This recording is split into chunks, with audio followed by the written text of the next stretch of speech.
안녕하십니까. 저는 강남 노부변의 김혜선 고문입니다. 오늘도 정봉수 노무사님 모시고 외국인 유학생 시간제 사용 사업장 거부에 대한 사례 관련해서 한번 말씀을 들어보도록 하겠습니다. 우선 배경 설명을 해주시죠. 예, 안녕하십니까. 공인노무사 정봉수입니다.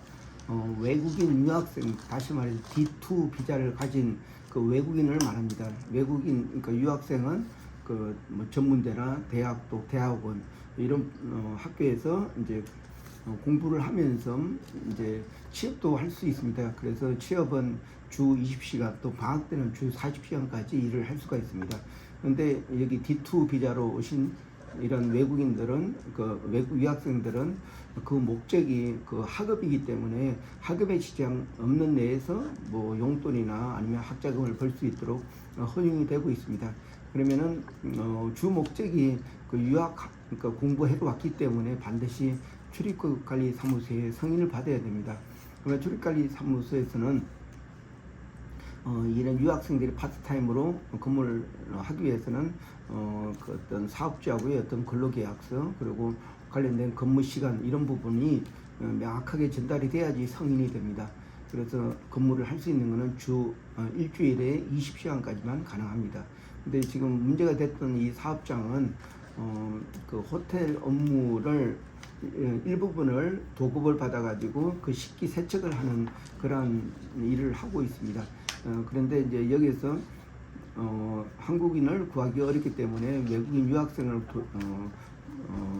채용을 해서 근무를 시키려고 하는데 출입관리사무소에서는 이 식당을 일부분을 맡아서 하는 거를 이제 이게 도급이라고 봐가지고 승인을 내주지 않았습니다. 그런데 사업주 입장에서는 좀 문제가 있다. 원래 유학생을 사용하는 이런 주 부분이 음식점 보조는 당연히 이제 적용된다. 이런 논리로 해서 저희 강남 노후법인에 어떤 이의 제기를 해달라고 요청이 왔습니다. 그래서 제가 답을 해드린 거는 직접 출입관리사무소에 이의 제기를 하는 것도 좋지만은 우선적으로 관련된 법무부의 출입관리사무소 해당되는 그런 부분에 질의 회신을 해서 그러니까 질문을 작성해서 왜 안 되는지 또 관련된 법령은 어떻게 되는지 그리고 여기는 주 업무가 식당 보조이기 때문에 당연히 유학생은 승인을 내야 된다 이런 의미로 제가 설명을 했습니다. 특히 단지 이게 아시다시피 외국인 체류와 안내 매뉴얼 보면은 자세히 기록되어 있습니다. 그런데 여기서는 실제 그러니까 일을 시키는 사람과 사업주가 일치하지 않는 경우 이런 파견 업무 같은 경우 사용이 되지 않습니다. 그런데 그러니까 여기서 식당업을 도급을 받아서 독자적으로 현장 소장이 파견돼서 일을 하면서 독자적으로 하기 때문에 여기는 명칭은 도급이지만 실제적으로 자기 사업을 하는 그런 형태입니다. 그렇기 때문에 이러한 업무는 외국인 유학생을 사용할 수 있는 고유한 업무다 이렇게 주장을 했습니다. 그러면은 이제 유학생들이 이제 알바를 그러니까 아르바이트를 할 수 있는 이런 부분에 대해서 구체적으로 설명드리면은 유학생들은 본인의 업무가 공부하는 겁니다. 근데 이제 시간이 뭐 파트타임을 할 수 있도록 법으로 정해져 있는데 이러한 유학생들이 이제 파트타임을 하기 위해서는 반드시 출입관리사무소에 사전 승인을 얻어야 된다. 그리고 업종도 이렇게 E9 해서 비전문 비자들이 사용할 수 있는 그렇게 허용이 되지 않는 업종이어야 된다고. 그리고 이제 대부분의 뭐 통역이나 아니면 음식점 보조 뭐 아니면 상품 판매 이런 거는 이제 할 수가 있습니다. 근데 여기 이제 또 파견이나 이런 부분도 사용할 수 없습니다. 그래서 그런 부분을 고려해가지고 상의해야 될 것 같습니다. 네, 그렇다면 실질적으로 사업주가 아닌 도급을 받은 중간 업체에서 직접 지불을 하는 건가요? 유학 알바를 하게 되면 그 비용 같은 경우는 누가 지급을 하게 되나요?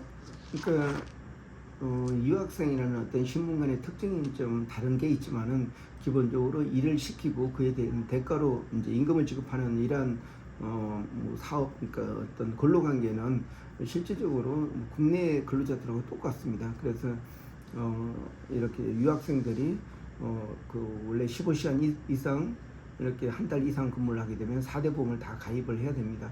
이런 부분이 있고, 그리고 또 이렇게 그 뭐 주 입시안에서 1년 이상 근무를 하게 되면 퇴직금도 발생하고, 또 주 휴수당, 또 월차 수당 이런 부분도 똑같이 발생을 합니다. 한국인하고 차이는 없습니다. 다만 그 사용할 수 있는 업종이 좀 제한되어 있다는 거, 이런 부분만 차이 있고, 또 유학생들도 반드시 사진 승인을 받고 일을 해야 됩니다.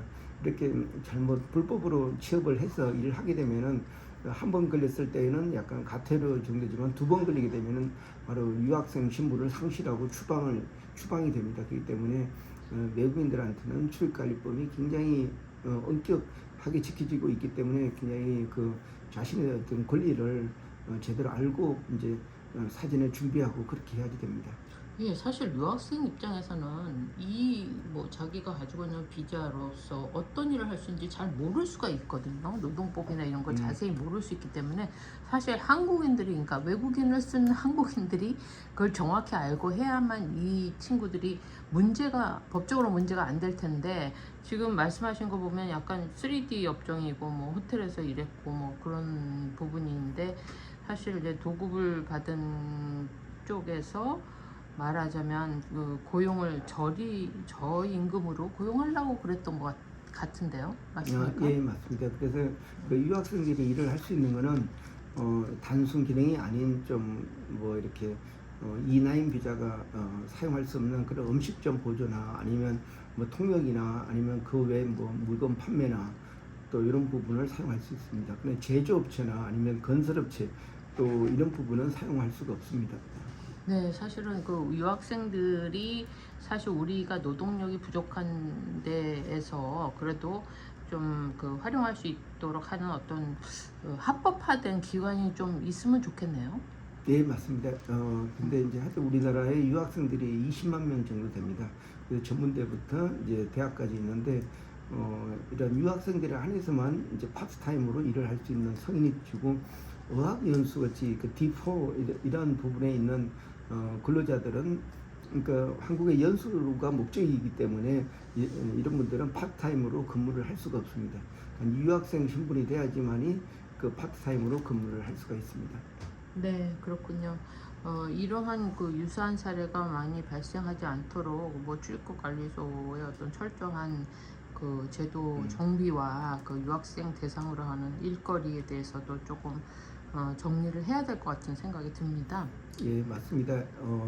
지금 유학생들이 20만 명이 되고, 또 단순 기능, 또 전문 기능, 그리고 또 동포 근로자들, 이런 부분이 굉장히 산재되어 있습니다. 그래서 그 단순 기능이나 또 방문 취업 같은 경우는 고용노동부에서 관리를 하고 있고, 그 외 부분은 다 그 법무부 소속에 있는 출입국관리소 사무소를 통해서 그 관리가 되고 있습니다.